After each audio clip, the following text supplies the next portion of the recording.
BJP के होने से व्यापार में क्या बदलाव आया है? नहीं, बदलाव तो व्यापार तो कहा जाए, अब बोलना भी ठीक नहीं है। झंपाट लौंडा।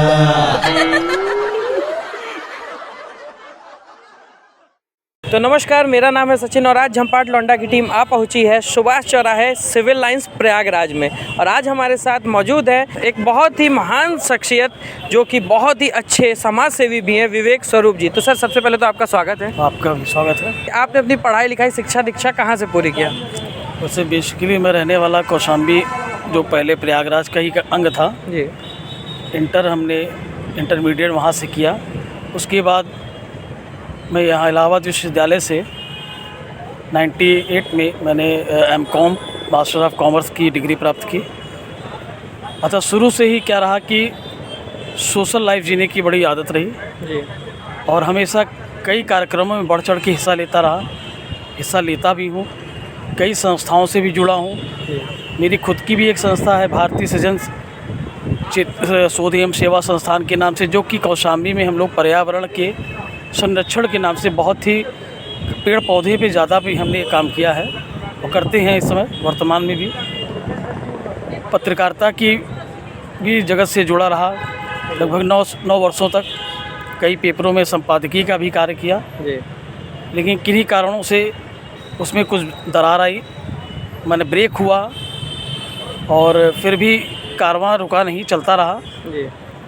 अभी भी हम लोग की एक संस्था, हम लोगों ने आज से 3 वर्ष पूर्व 6, 7, 8 लोगों ने मिल के भैया जी का दाल भात के नाम से जी। क्या लेटे हुए हनुमान जी पे कोरोना काल में भी हम लोगों ने, क्योंकि प्रयागराज में तीर्थों का तीर्थ कहा गया है प्रयागराज, किंतु यहाँ कभी भी 24 घंटे जैसे अन्नछेद चले, क्योंकि हमारे इलाहाबाद में क्या है कि निचले तबके के लोग काम की तलाश में, जैसे वो चित्रकूट हो गया, महोबा हो गया, इलाहाबाद के अगल बगल जनपदों से, कौशाम्बी से, प्रतापगढ़ से आते हैं और खुले आसमान के नीचे रहते हैं। इसके लिए जो भी फाइनेंशियल बजट या जो कुछ भी लगता है, वो उसकी व्यवस्था कैसे हो पाती है? बहुत अच्छा सवाल है आपका जी। कहते हैं ना कि संघे शक्ति कलयुगे। कलयुग में जब तक हम लोग संग माने एकजुट नहीं रहेंगे, निश्चित रूप से आगे नहीं बढ़ सकते हैं। इस परिकल्पना को लेकर हम लोगों ने पहले तो अपने पास से जो रिसोर्सेज थे, जैसे मैं भी गांव से जुड़ा हुआ हूं, कभी चावल कभी दाल, इस तरह की चीज़ें हम लोग लाते थे, देते थे।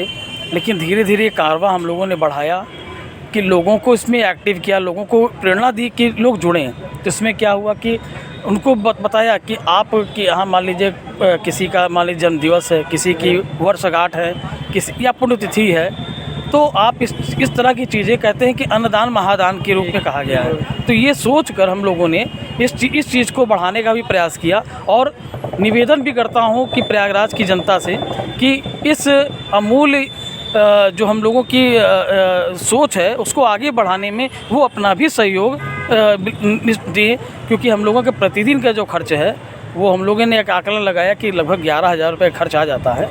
तो वो 11,000 अब एक दिन देना हो तो ठीक है, 2 दिन देना हो तो भी ठीक है, लेकिन ये अनवरत 365 दिन 64 मैंने पूरा साल देना है। तो ये सब देखते हुए तो कई अन्य लोगों को इसमें जोड़ा भी गया है। लोग अपना किसी न किसी रूप में उसमें योगदान कर देते रहते हैं और नहीं भी देते हैं तो हम लोग उस कर्म को रुकने नहीं देते हैं। तो सर, आप इतना अच्छा काम कर रहे हैं और वाकई में आपकी सोच से मैं भी प्रभावित हुआ। तो सर, जो लोग आपकी मदद करना चाहते हैं, जो भी इस आपके संगठन में जुड़ना चाहते हैं, उन्हें आपसे संपर्क कराना हो तो हमें क्या करना होगा, कहाँ जाना होगा? निश्चित रूप से ये भी बहुत अच्छा आपने प्रश्न किया है। हमारी संस्था लेटे हुए हनुमान जी जहाँ पर है बंधवा के, वहीं पर ही एक निषाद भवन है। वहाँ पर किसी से पूछ लेंगे, XYZ किसी भी आदमी से पूछेंगे कि भैया जी का दाल भात कहाँ पर है और किससे मिलना होगा, वो स्वेच्छा से अपने आप जाकर वहाँ मिल सकता है। वहाँ उनको हमारी संस्था के लोग वहाँ मिलेंगे। तो मैं भी लोगों से गुजारिश करता हूँ कि भैया जी का दाल भात के नाम से जो संस्था चल रही है, उसमें आप भी जितना भी हो सके, थोड़ा ही हो ज़्यादा हो, जो भी हो सकता है, आप अपने खुशी से सहयोग ज़रूर करें। हो सकता है कि आपके एक छोटे से मदद से किसी का पेट भर रहा हो। आपको क्या लगता है कि आने वाले चुनाव के बाद क्या स्थिति होने वाली है? देखिए, हमें लगता है कि आने वाले चुनाव में कुछ तब्दीलियां तो आएंगी, कुछ सोच तो बदलेगी ही।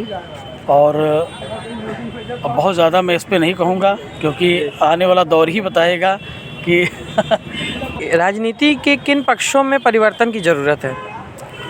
बिल्कुल सही है कि एक तो राजनीति में निश्चित रूप से इस चीज़ को बिल्कुल समावित किया जाए कि एक उसकी कम से कम योग्यता को, जो भी हमारा मंत्री विधायक बन के आता है, सांसद बन के आता है, उसकी योग्यता को ज़रूर परखा जाए।